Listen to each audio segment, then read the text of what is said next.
안녕하세요. 과거와 현재의 만남 함께하는 독서입니다.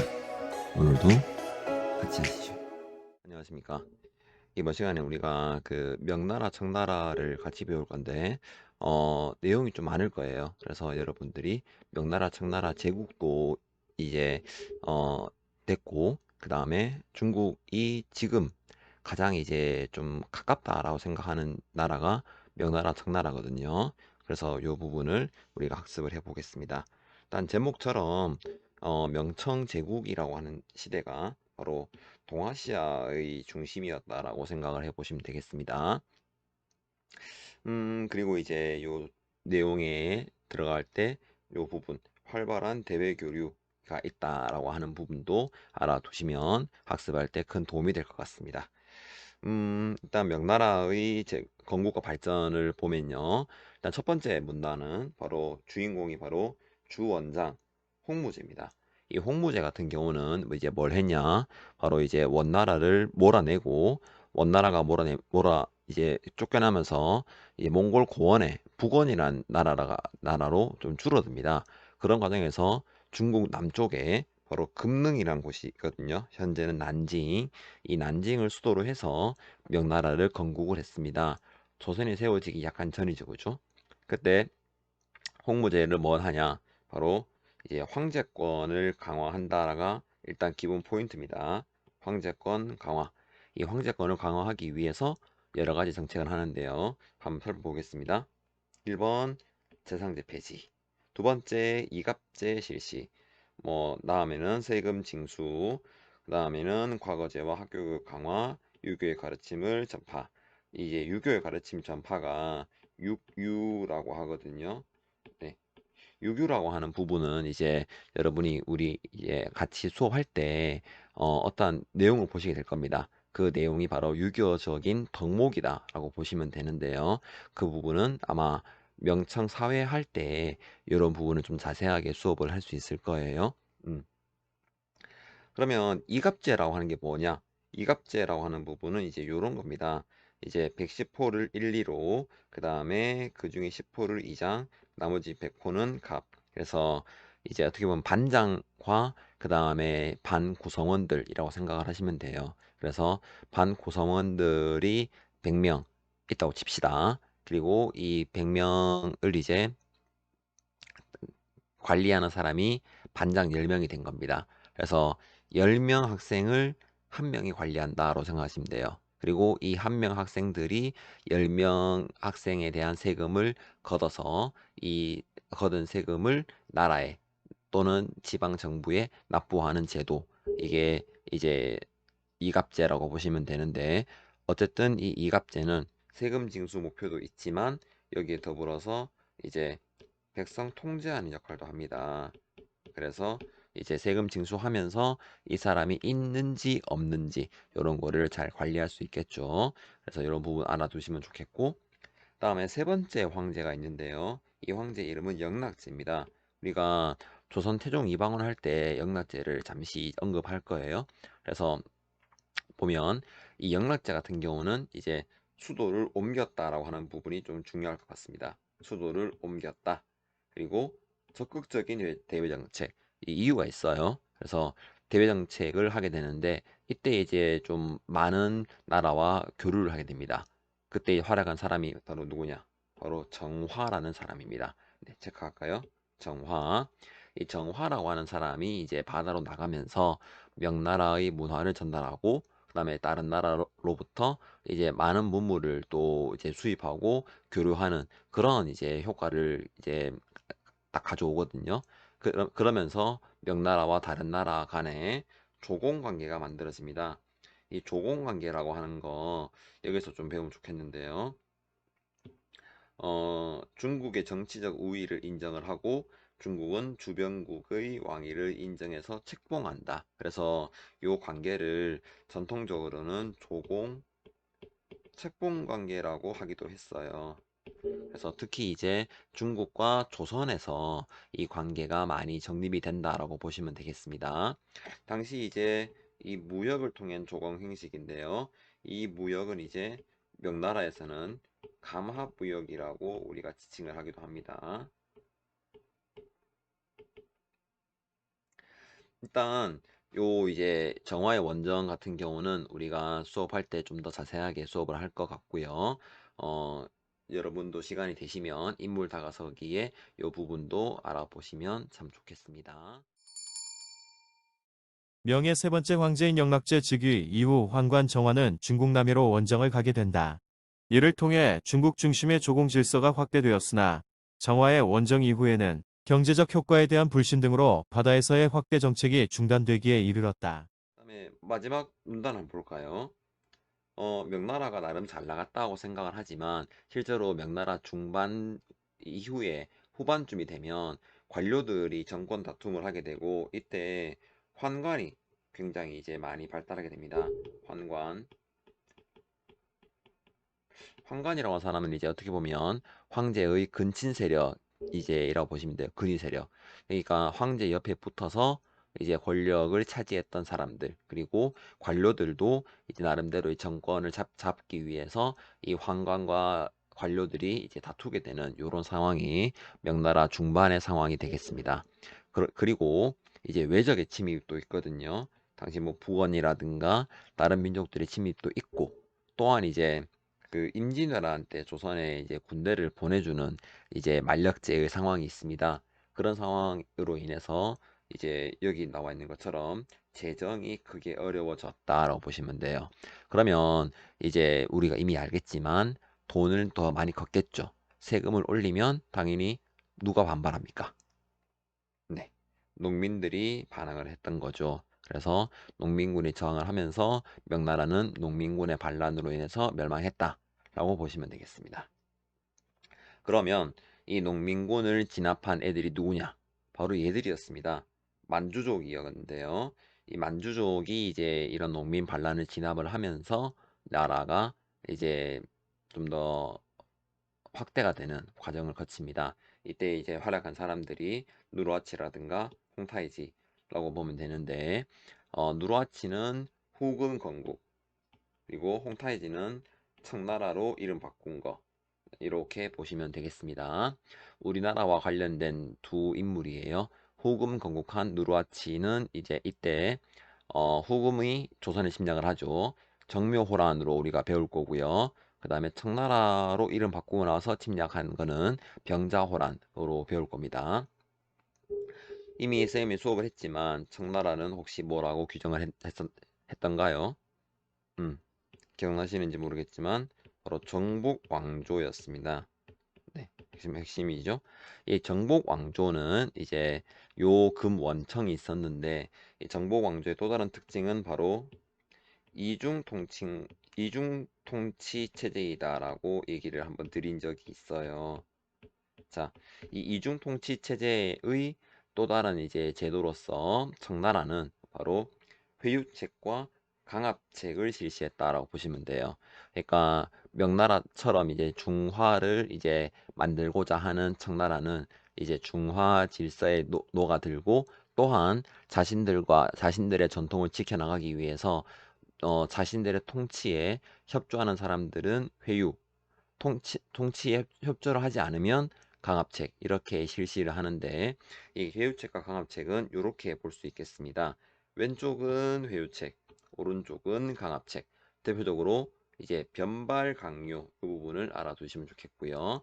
그다음에 사곡, 선서, 편찬 요 사업도 나중에 문호할 때 좀 더 나올 것 같습니다. 어쨌든 이 회유책과 강압책의 결과 나름 청나라는 이제 중국 한족을 나름 적절하게 지배할 수 있었습니다. 그리고 이제 강희제, 옹정제, 걸륭제라고 하는 이런 이제 굉장히 평화 시대 나름대로 이제 전성기라고 하는데요. 이때 이제 나름 청나라가 굉장히 강성해졌다라고 보시면 됩니다. 요게 오른쪽에 나와 있는 지도라고 보시면 돼요. 음, 여기 나와 있는 직할지와 범부는 조금 다른 점이 있습니다. 직할지는 황제가 직접 다스리는, 범부는 지방의 정치를 맡겨주는 그렇게 이해하시면 되겠습니다. 지금도 몽골, 신장, 티베트, 청해는 아니에요. 청해도 있긴 하네요. 그러니까 회족이 있긴 하니까 이쪽 지역은 지금도 자치구라고 부르기도 하는 지역입니다. 자, 그러면 우리 오른쪽으로 다음 페이지 넘어가면 이제 경제 발달 부분이 나오는데요. 이 경제 발달 부분은 어떻게 보면 이제 송나라 때부터 이어져 오고 있는 이제 농업 생산력의 발달이라고 연장이라고 생각하시면 돼요. 계속 정치는 좀 이제 좌충우돌하고 이제 왔다 갔다 하는 거 있지만 경제 같은 경우는 이제 계속 발전하고 있다라고 장기적으로 좀 보시면 좋겠는데요. 명나라 청나라 때에는 이제 중심 지역이 창장강 하류, 아직까지 강남 지방입니다. 이 강남 지방에서 발전하는 이제 게 바로 도시였잖아요. 그런 도시에서 발달하는 이제 돈을 많이 버는 사람들이 두 사람 있었잖아요. 상인과 수공업자입니다. 그죠? 당시 강남 지방에는 농업 말고도 돈을 벌 수 있는 방법으로 수공업이 좀 유행을 했던 것 같습니다. 그래서 강남 지방에는 수공업을 위주로 많이 돈을 벌었었고요. 도시 발전하니까.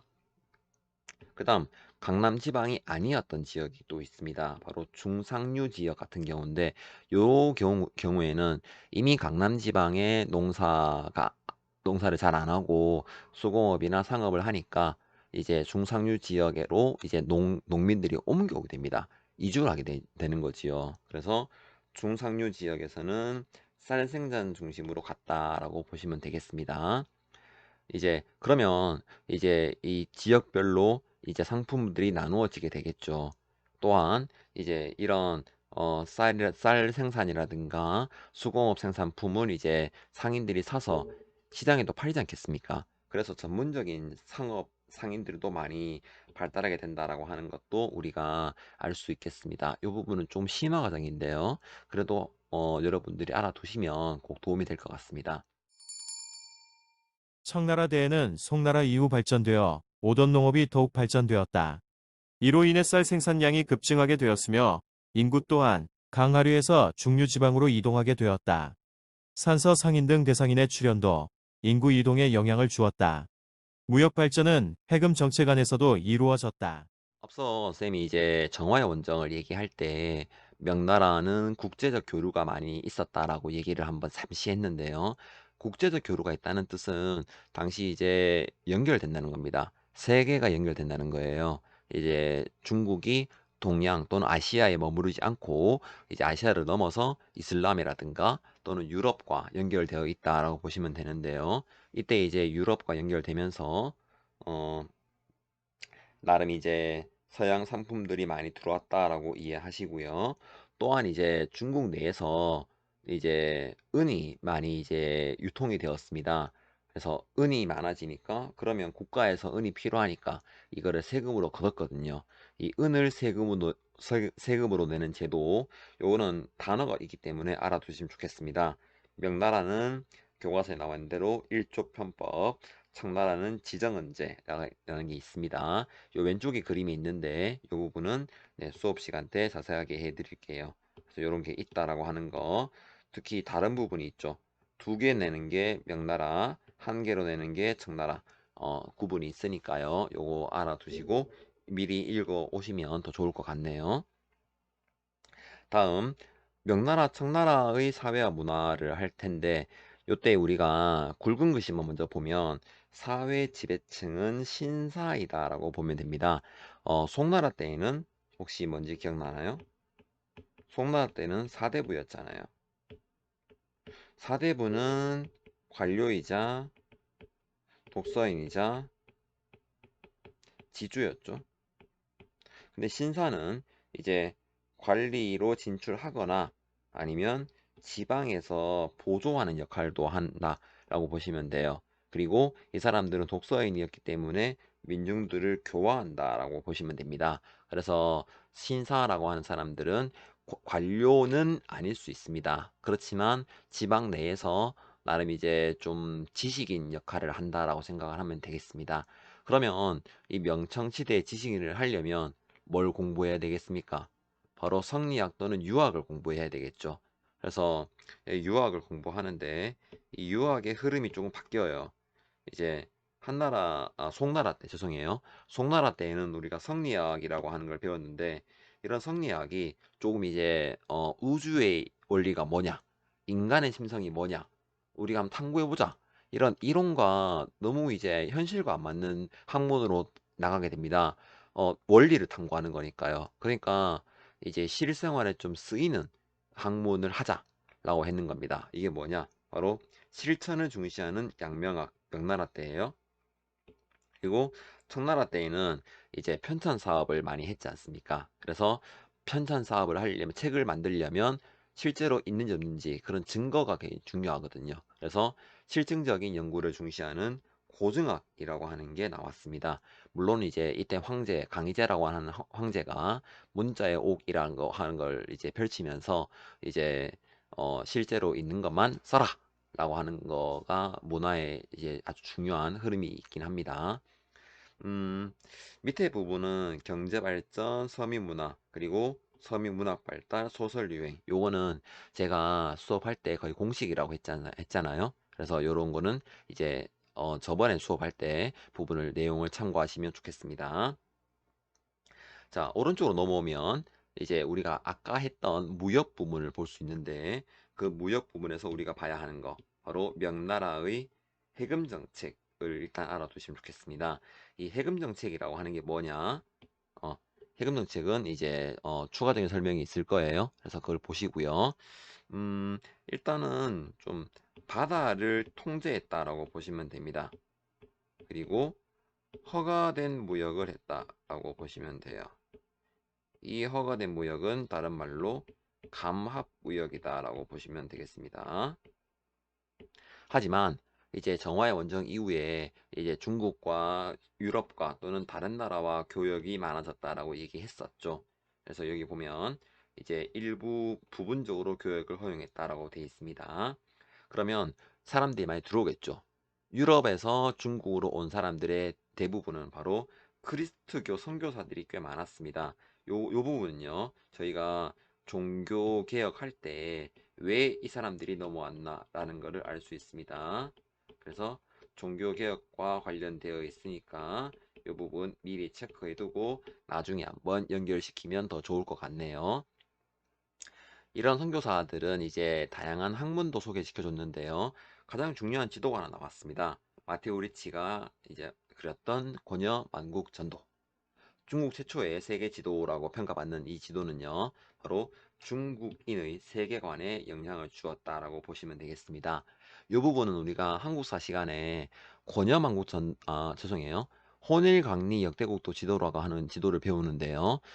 중국인이 봤던 세계관, 조선인이 봤던 세계관, 그리고 권야만국전도를 보면서 요 지도와의 차이점을 우리가 학습할 수 있겠습니다. 유럽인들이 선교 목적으로 중국에 많이 왔었다. 마테오 리치는 명예 학자 이지조와 함께 당시 세계 지도인 고려만국 전도를 만들었다.